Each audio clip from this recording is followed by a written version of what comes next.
पुणे आणि पिंपरी चिंचवड परिसराला हादरवून सोडणाऱ्या विषारी दारूकांडातील मृतांचा आकडा आता 22 वर पोहोचला आहे। दापोडी फुगेवाडी परिसराला या दुर्घटनेचा सर्वाधिक फटका बसला असून अनेक कुटुंबांवर दुःखाचा डोंगर कोसळला आहे। दरम्यान या प्रकरणाचा तपास सीआयडीकडे सोपवण्यात आला असून 22हून अधिक अधिकारी आणि कर्मचाऱ्यांवर निलंबनाची कारवाई करण्यात आली आहे। दोषींवर कठोर कारवाई आणि मृतांच्या कुटुंबियांना तातडीची मदत देण्याची मागणी आमदार शशिकांत शिंदे यांनी केली आहे। आज महाराष्ट्रामध्ये दुर्दैवाने पिंपरी चिंचवड शहरातील दापोडी परिसरामध्ये विषारू दारूमुळे काही जणांचा मृत्यू झाला। साधारणतः 14 ते 19 जणांचा मृत्यू झालेल्याचं कळत आहे। खरं म्हटलं तर या मृत्यूची जबाबदारी कोण घेणार? पोलीस प्रशासनाला चौकशी करून मुळापर्यंत जाण्याचा आदेश दिला जातो, पण हेच पोलीस प्रशासन ज्या वेळेला दुर्दैवाने या असलेल्या मृत्यूला कारणीभूत होत असेल तर त्यांच्यावर आपण कारवाई करणार का?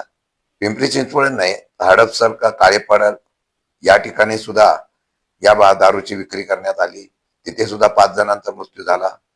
म्हणजे या असलेल्या दारूची विक्री सर्रास पिंपरी चिंचवड आणि या आजूबाजूच्या परिसरामध्ये गेल्या अनेक वर्षापासून चालू आहे आणि ती चालू करण्याच्या बाबतीमधला पोलिसांच्या संगनमताने विरखा कुटुंबिया हा दारूचा अड्डा चालवतो आणि योगेश वानखेडे हा दारू पुरवठ्याच्या बाबतीमधला पुरवठा करतो। हे पोलिसांच्या आशीर्वादाने चालत नसेल।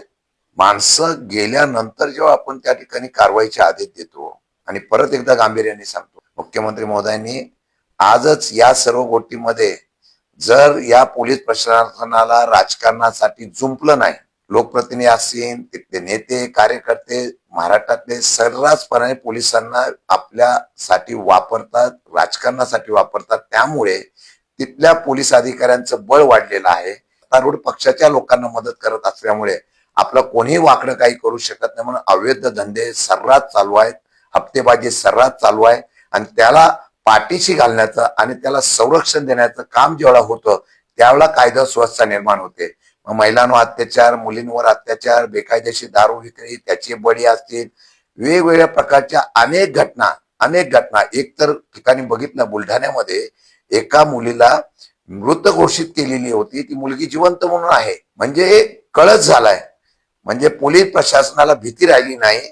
पोलीस प्रशासन फक्त विरोधकांचा आवाज दाबण्यासाठी वापरला जातो, गरिबांची घरं तोडण्यासाठी वापरला जातात।